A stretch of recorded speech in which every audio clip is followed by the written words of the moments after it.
जनता के साथ यही तो मौका है, जनता अपने मुद्दों के ऊपर बात करे, अपने मुद्दों पर वोट करे। आज अगर देखा जाए देश और प्रदेश की जनता परेशान है, एंटी इनकम्बेंसी फैक्टर बहुत ज्यादा है। यही कारण है कि ये मुकाबला आपको सख्त नजर आ रहा है। और देखिए जनता जो फैसला करेगा सबको मानना है, बिल्कुल मानना पड़ेगा सर, और मानना तो पड़ेगा, लेकिन सुप्रीम जनता ही है। बिल्कुल। अजय चौधरी जी, एंटी इनकम्बेंसी की बात हो रही है और जिस तरीके से आप लोगों का भी इतना विरोध हुआ, एंटी इनकम्बेंसी आप लोगों के खिलाफ भी लोगों में नजर आई, साफ तौर पे गुस्सा था कि आप बीजेपी के साथ जाके सरकार क्यों बनाई आप लोगों ने। आप लोग लगातार बीजेपी को कोसते रहे, पूरा जो कैंपेन रहा बीजेपी के अगेंस्ट किया और उसके बाद चले गए और बीजेपी के साथ मिलकर सरकार बना ली। इसका खामियाजा भी भुगतना पड़ रहा है क्या आपको इस चुनाव में?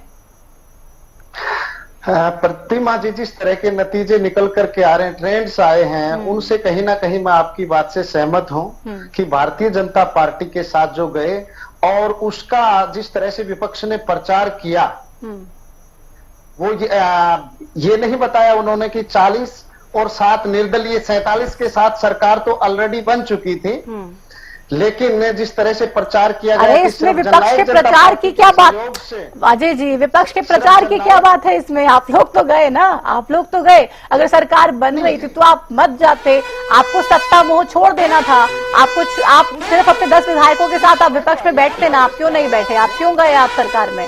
रोकूंगी आपको, एक बड़ी खबर आ रही है, एक बड़ी खबर आ रही है सर, उसके बाद आपसे बात करती हूँ, उसके बाद आप अपनी बात पूरी कीजिएगा। लेकिन बड़ी जानकारी आपकी टीवी स्क्रीन पर, सोनीपत सीट पर कांग्रेस के कैंडिडेट सतपाल ब्रह्मचारी आगे चल रहे हैं। बड़ी जानकारी इस वक्त बता दें, कांग्रेस पार्टी आम आदमी पार्टी गठबंधन में चुनावी मैदान में है। कांग्रेस के सतपाल ब्रह्मचारी 1841 वोटों से आगे चल रहे हैं। तो ये बड़ी जानकारी, शुरुआती रुझान जो है वो साफ तौर पे आते हुए नजर आ रहे हैं। पहले राउंड में सतपाल ब्रह्मचारी को मिले हैं 5357 वोट और बढ़त कहीं ना कहीं बीजेपी के मोहनलाल बड़ौली की अगर बात कर ली जाए तो उनको 3516 वोट ही मिले हैं पहले राउंड में।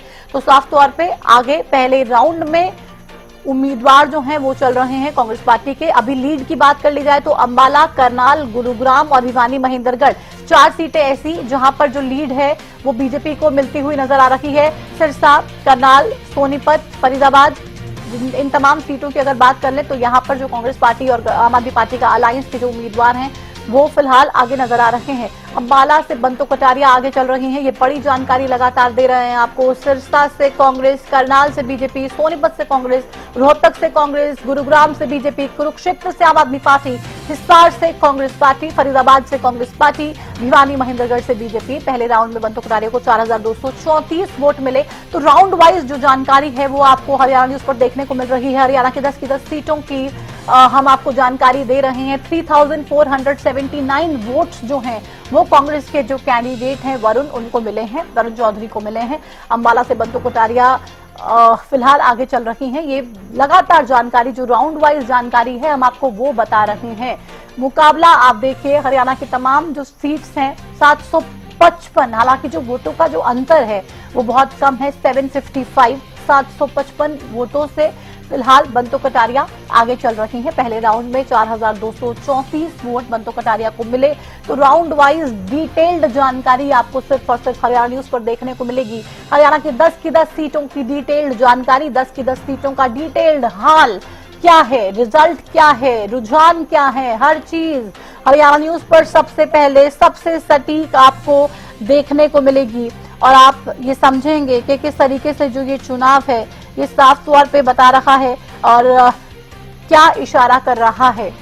लीड बीजेपी अंबाला, करनाल, गुरुग्राम और भिवानी महेंद्रगढ़ में फिलहाल करती हुई नजर आ रही है। और बाकी की जो 6 सीटें हैं वहां पर साफ तौर पे आप देखिए किस तरीके से जो उम्मीदवार हैं दूसरी पार्टी के वो आगे नजर आ रहे हैं।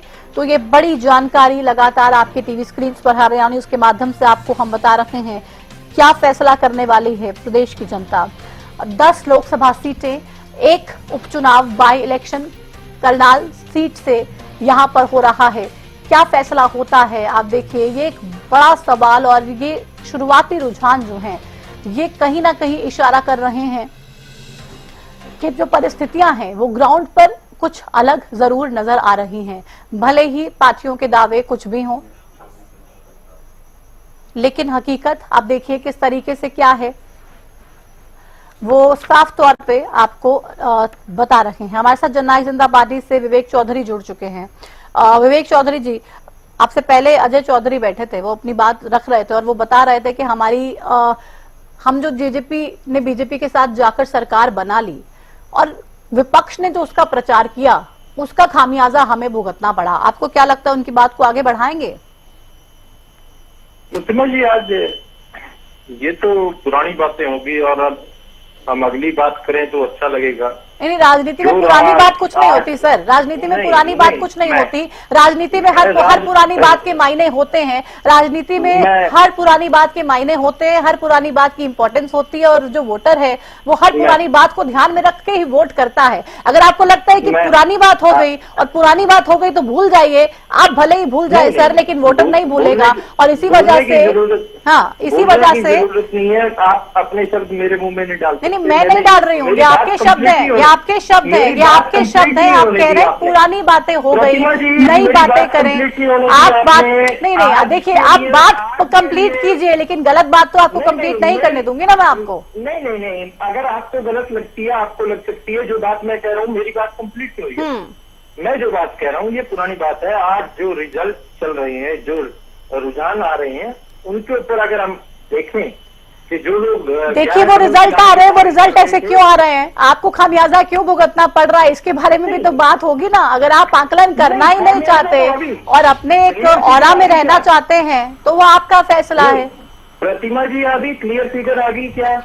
आज के दिन हम तो एक चीज जानते हैं, जननायक जनता पार्टी में बहुत मजबूती से चुनाव लड़ना। आप दिखाई कहाँ दे रहे हैं के अंदर जो आप दिखाई कहाँ दे रहे हैं, आप दिखाई कहाँ दे रहे हैं आज के दिन, आप ये बता दीजिए। नहीं, मैं तो अभी क्लियर फिगर आ गई क्या? शाम तक वेट कीजिए। अभी तो कभी मनोहर लाल खट्टर आगे हो जाते हैं, कभी पीछे हो जाते हैं। आज के दिन कुछ भी कहना जल्दबाजी होगी। जब तक नतीजे नहीं आते उससे पहले हम कुछ भी बात करें तो उसको जल्दबाजी कहूंगा। एक बात जरूर है, जो दावे कर रहे थे 11 के 11 कमल खिलाने की, कहीं ना कहीं जनता ने उन दावों की हवा निकालने का काम किया। जो दावे कर रहे थे 9 सीटें लड़के 10 सीटें जीतने की, जनता ने उनको भी साइडलाइन करने का काम किया। आज देखने की बात यह है कि जनता का जो मूड था वो किस तरह निकल के आता है। एक इलेक्शन के अंदर एक अलग चीज देखी गई, लेकिन आप कहीं तो देखना चाहिए थे ना। आप अपने आप को कोई टक्कर में मान रहे हैं या नहीं मान रहे हैं? आपको लगता है कि 10 की 10 जो सीटें हैं वो दूसरी पार्टियों का ही टक्कर है, आप लोग कहीं नहीं है? नहीं, मैं फिर वही बात आएगी प्रतिभा जी, मेरी बात कंप्लीट होगी तभी आपको पता लगेगा। जल्दी कीजिए सर, बहुत सारे प्रवक्ता हैं और बहुत सारी इंफॉर्मेशन भी आ रही है जो देनी है। जो वोटर का रुझान था वो दो ही तरह का था, एक मोदी को जिताने के लिए, एक मोदी को हराने के लिए। और जिस सीट पे जो मोदी को हराने वाला लगा उसको वोटर ने वोट करने का आपको तो लगा नहीं कि क्योंकि पिछली बार उन्होंने देख लिया कि आप भले ही मोदी को हराने के नाम पर वोट ले जाएंगे लेकिन फिर से जाके मोदी जी के साथ बना के उन्हीं के लोगों की सरकार बना देंगे। तो ये एक फैक्टर जिसका ध्यान रखना चाहिए। तंवर साहब स्टूडियो में बैठे हैं, मंद मुस्कुरा रहे हैं और उनकी मुस्कुराहट ये साफ तौर पर बयां कर रही है कि जो ये बातें साफ तौर पर विवेक चौधरी द्वारा बोली जा रही है उससे बिल्कुल भी इत्तेफाक नहीं रख रहे हैं। तंवर साहब बोलिए। ये कुछ बताने के लिए। चलिए, एक बड़ी खबर आ रही है, पहले उसकी तरफ हम रुख कर लेते हैं, उसके बाद तंवर साहब का रिएक्शन लेंगे। तो एक बड़ी खबर इस वक्त आपकी टीवी स्क्रीन पर। करनाल उपचुनाव में पहले राउंड में नायब सिंह सैनी प्रदेश के सीएम फिलहाल आगे नजर आ रहे हैं। ये बड़ी खबर, करनाल उपचुनाव 11 जो सीटें टोटल 10 लोकसभा की और एक जो बाई इलेक्शन हरियाणा में फिलहाल चल रहा है, उनके जो शुरुआती रुझान है वो आपकी टीवी स्क्रीन पर फिलहाल नजर आ रहे हैं। कांग्रेस के त्रिलोचन सिंह पीछे चल रहे हैं नायब सिंह सैनी से और नायब सिंह सैनी फिलहाल आगे चल रहे हैं। तो कांग्रेस के जो कैंडिडेट हैं बाई इलेक्शन के त्रिलोचन सिंह, वो पीछे चल रहे हैं। करनाल उपचुनाव में पहले राउंड में नायब सिंह सैनी साहब पहली परीक्षा है उनकी। आप देखिए किस तरीके से हरियाणा में जो परिवर्तन हुआ, जो रातों रात बदलाव हुआ, उसके बाद सीएम की कुर्सी पर नायब सिंह सैनी को बिठा दिया गया। जैसे ही सीएम की कमान संभाली, प्रदेश की कमान संभाली, आप देखिए चुनाव आ गए और चुनाव आते ही सीधा परीक्षा शुरू हो गई और उस परीक्षा में पास होंगे या क्या होगा, लोग क्या फैसला करेंगे, ये कहीं ना कहीं एक बड़ा सवाल और अभी स्थिति साफ होती नजर आ रही है। धीरे धीरे परिस्थितियां बदल रही है। 260 पर एनडीए, 184 पर इंडिया फिलहाल आगे नजर आ रहा है। कांग्रेस के जो कैंडिडेट हैं हरियाणा से सिरसा, सोनीपत, रोहतक, कुरुक्षेत्र, हिसार, फरीदाबाद, जो गठबंधन के कैंडिडेट वो फिलहाल आगे नजर आ रहे हैं। तंवर साहब, आप अपनी बात पूरी कीजिए और हमारे साथ कांग्रेस से बजरंग दास गर्ग भी जुड़ चुके हैं, उनके भी पास जाएंगे, सवाल पूछेंगे। लेकिन तंवर साहब, उससे पहले आप अपनी बात पूरी कीजिए। प्रतिमा जी, जो चुनाव है और जिस तरह से माननीय मोदी जी का चेहरा सामने करके भारतीय जनता पार्टी ने चुनाव लड़ा, मैं मानता हूं कि ये लोकतंत्र की और जो हमारी चुनावी लोकतंत्र है उसकी जो मूल भावना है उसके खिलाफ है जी। देखिए, भारतीय लोकतंत्र में जो हम सांसद चुनते हैं और ये सांसदों का एक अधिकार है कि वो किसको चुनेंगे। और पहले अनेक बार ऐसा हुआ है कि सांसदों ने चुनाव के बाद प्रधानमंत्री या नेता सदन चुना है, लेकिन चाहे कोई कैसा भी कैंडिडेट है, चाहे किसी भी तरह की उसकी बुराई है, चाहे अच्छाई है, वो सारी खत्म सिर्फ मोदी जी। ये मेरा मानना है कि ये मूल भावना है जो लोकतंत्र की, उसके खिलाफ बात है। 543 सांसद चुने जाएं, उसके बाद जिस पक्ष का जो आए उनकी जो भावना हो। बहुत बारी ऐसा भी चौधरी देवीलाल को नेता सदन चुना गया तो उन्होंने मना कर दिया।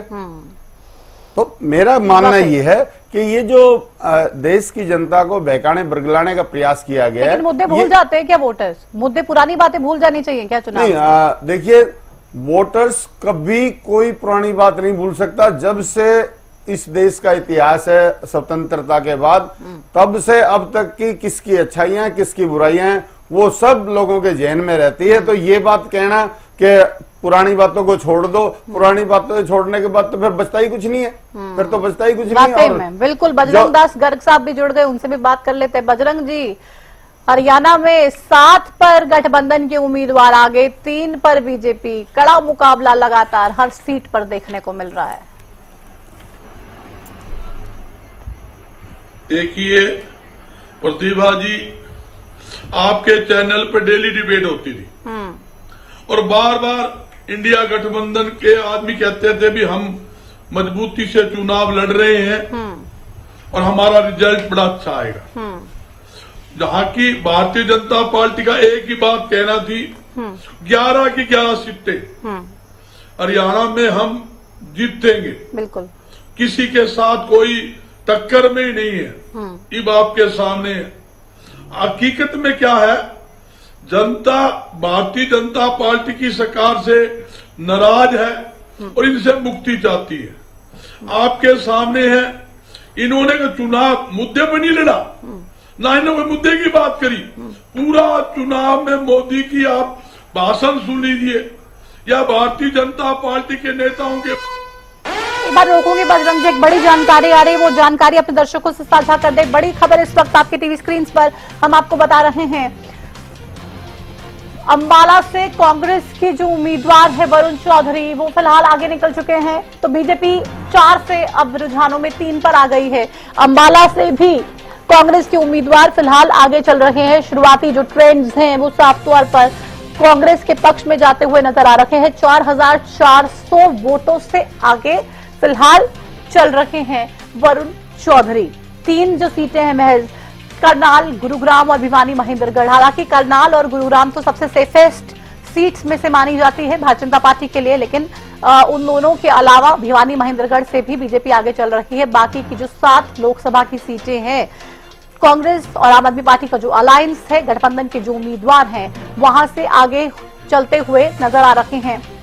ये बड़ी जानकारी आपको दे रहे हैं। 7-3 आप देखिए ये आंकड़ा इस वक्त आपके टीवी स्क्रीन पर। 2024 में क्या फैसला होता है, ये कहीं ना कहीं इस आंकड़े के भीतर छुपा हुआ है, ईवीएम में छुपा हुआ है। लेकिन तमाम चीजें धीरे धीरे साफ होंगी और तस्वीर क्लियर होगी जो फिलहाल धुंधली है। एक और बड़ी खबर, करनाल से मनोहर लाल करीब 3300 वोटों से पीछे चल रहे हैं। तो लीजिए, पल पल बदलती तस्वीर में एक और तस्वीर बदल गई और पूर्व सीएम हरियाणा के मनोहर लाल खट्टर साहब एक बार फिर से पीछे हो गए हैं। कांग्रेस के दिव्यांशु बुद्धि राजा आगे फिलहाल नजर आ रहे हैं।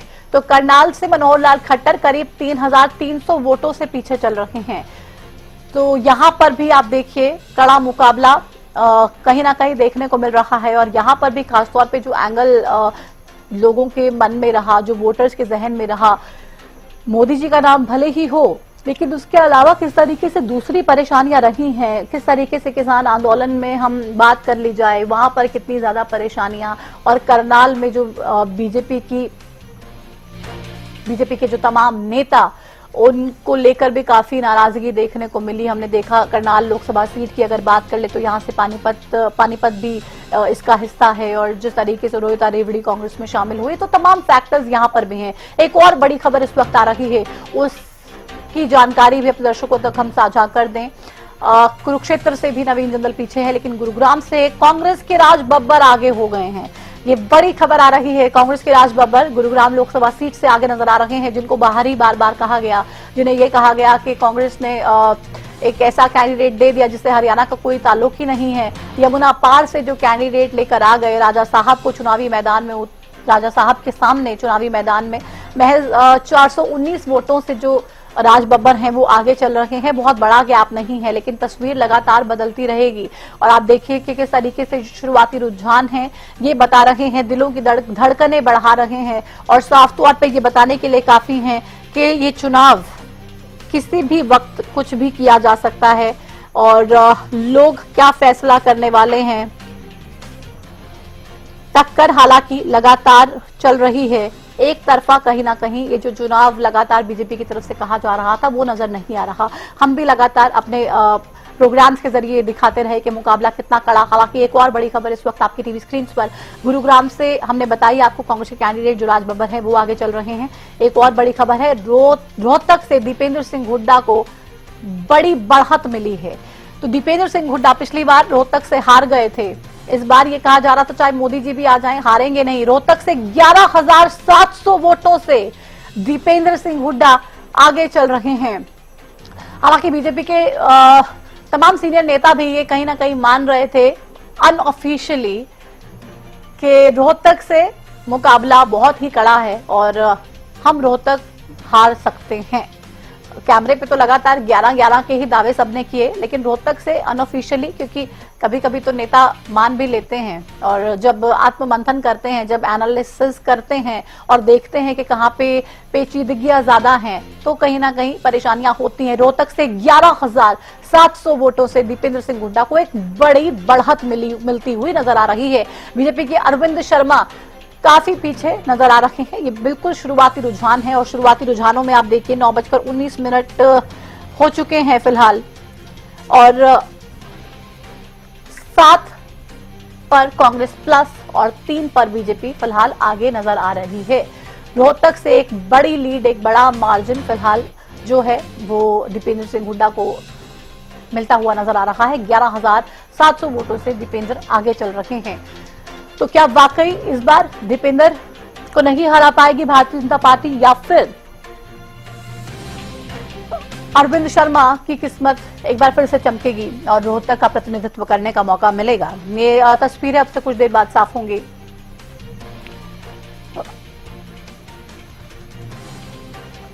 तो हमारे साथ बीजेपी से नेहा धवन जुड़ चुकी हैं, रजवंत साहब इनेलो से जुड़ चुके हैं, तंवर साहब स्टूडियो में हमारे साथ हैं, ही राजेंद्र जादौन जी भी हैं, और बजरंग दास गर्ग जी भी हैं।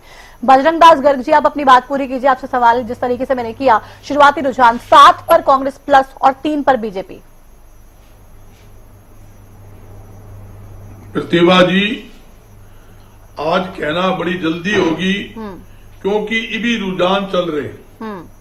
हो सकता है 7 की बजाय हम 9 आ जाएं, हो सकता है 1 सीट कम हो जाए। मैं कोई कच्ची बात आपके चैनल पर नहीं कहूंगा, बिल्कुल, क्योंकि हरियाणा न्यूज जो है प्रमुख चैनल है और पूरा देश इसको देख रहा है। और आपने लगातार हरियाणा में सर्वे कराई, आपके रिपोर्टर में जहां जहां भी गया, आपके रिपोर्टर मुझे हर जगह 10 की 10 लोकसभा सीटों के ऊपर मुझे आपके रिपोर्टर मिले हैं। तो मेरे से ज्यादा आप जानते हो धरातल पे क्या है। मैं आपको एक सही आंकड़े देना चाहता हूं। आज हालात क्या थे आप देखिए। आपने खुद कहा किसानों के बारे में, किसान दुखी था, इस सरकार ने किसान को पीटा, कर्मचारी उनको उड़ा उड़ा कर पीटा। कितने अचंभे की बात है, एक व्यक्ति पूर्व मुख्यमंत्री जिसके पास कोई पद नहीं है, ना कोई विधायक है, सिर्फ लोकसभा चुनाव लड़ रहे हैं, वो कहता है 4 तारीख तुम्हारी। आपको रोकोगे बजरंग जी, एक बड़ी जानकारी आ रही है फिलहाल, उसको बता दें अपने दर्शकों को। एक बड़ी जानकारी, गुरुग्राम से कांग्रेस के राज बब्बर आगे चल रहे हैं, तो ये बड़ी जानकारी अपने दर्शकों को बता रहे हैं हम। राज बब्बर और राव इंद्रजीत सिंह, सीधी सीधी टक्कर इन दोनों के बीच में। फिलहाल राज बब्बर 13,000 से भी ज्यादा वोटों से बढ़त मिलती हुई नजर आ रही है राज बब्बर को, और ये भी एक बड़ी, आप देखिए, लीड यहाँ पे साफ तौर पे नजर आ रही है। बीजेपी के राव इंद्रजीत हालांकि काफी पीछे नजर आ रहे हैं। राज बब्बर, जिनको लगातार ये कहा गया कि बाहरी को क्यों लेकर आ गए, यमुना पार से क्यों लेकर आ गए कैंडिडेट, आप देखिए कोई चेहरा नहीं मिला क्या हरियाणा का, कोई नेता नहीं था क्या हरियाणा का, लेकिन जो कास्ट कॉम्बिनेशन फैक्टर और जो अलग अलग फैक्टर्स के मद्देनजर कांग्रेस पार्टी ने अपने उम्मीदवारों को चुनावी मैदान में उतारा। हालांकि कांग्रेस की जो लिस्ट आने से पहले ही लोग साफ तौर पे इस बार बहुत से सवाल ग्राउंड पे पूछ रहे थे और कहीं ना कहीं टक्कर में कांग्रेस को मान ही रहे थे, लेकिन जब लिस्ट आई और उन लिस्ट में जो नाम थे उन्होंने सबको चौंका दिया। उन लिस्ट में जो नाम थे उन्होंने साफ तौर पे ये बता दिया कि आप देखिए कि ये जो मुकाबला है इस बार कांग्रेस इसको हल्के में नहीं लेने वाली है। आप देखिए किस तरीके से बृजेंद्र सिंह एक एमपी रहते हुए बीजेपी को छोड़कर कांग्रेस में शामिल हो गए, उनको तक टिकट नहीं दिया कांग्रेस पार्टी ने, और साफ तौर पे इस बार ये कहा गया कि मेरिट के आधार पर टिकट दी गई है, सर्विस के आधार पर टिकट दी गई है, तमाम कास्ट कॉम्बिनेशन फैक्टर्स को ध्यान में रखने के बाद टिकट दी गई है।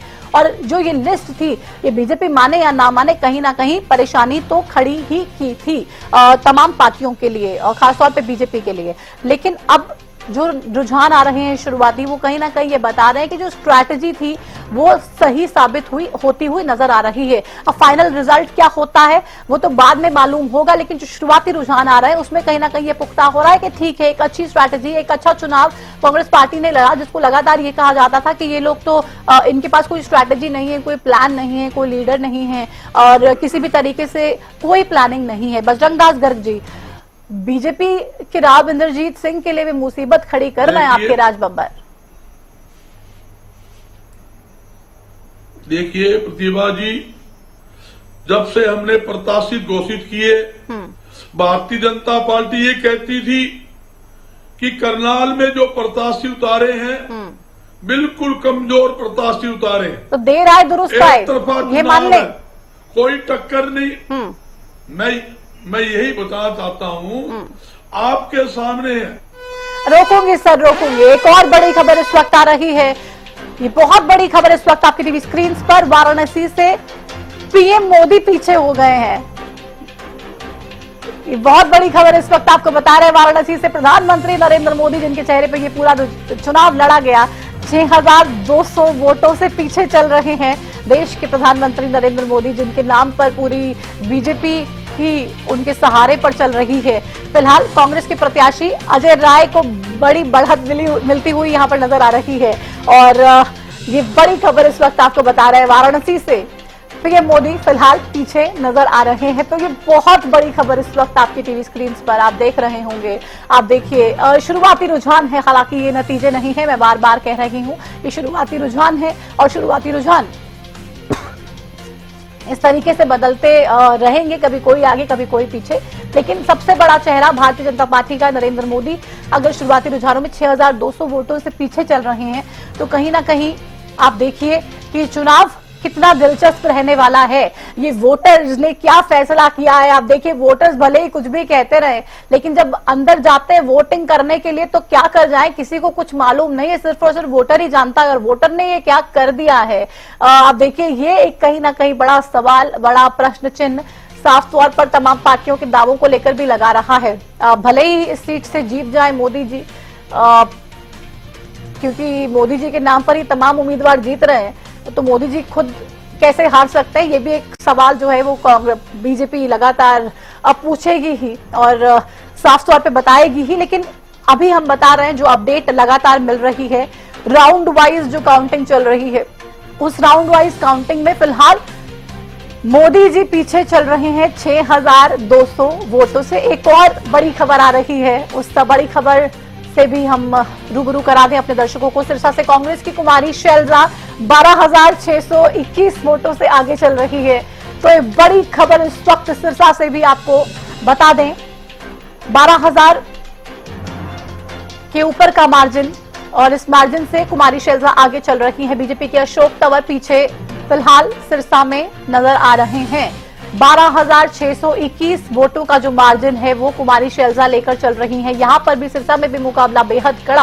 हालांकि कुमारी शैलजा के आने से लगातार लोग कहते रहे कि मुकाबला साफ तौर पे कांग्रेस के पक्ष में जाता हुआ नजर आ रहा है, लेकिन फिलहाल अपडेट आपको बता रहे हैं कुमारी शैलजा आगे हैं, अशोक तंवर पीछे चल रहे हैं। एक और बड़ी खबर आ रही है, उससे भी लोगों को हम रूबरू करवा दें। बैक टू बैक ब्रेकिंग्स, बड़ी खबरें। भिवानी महेंद्रगढ़ से बीजेपी के धर्मवीर सिंह 2,524 वोट से, महज 2,524 वोट का जो मार्जिन है वो यहां पर नजर आ रहा है। और जो बीजेपी के कैंडिडेट है धर्मवीर सिंह वो आगे चल रहे हैं। कांग्रेस के जो कैंडिडेट है राव दान सिंह ये पीछे चल रहे हैं, महज 2,500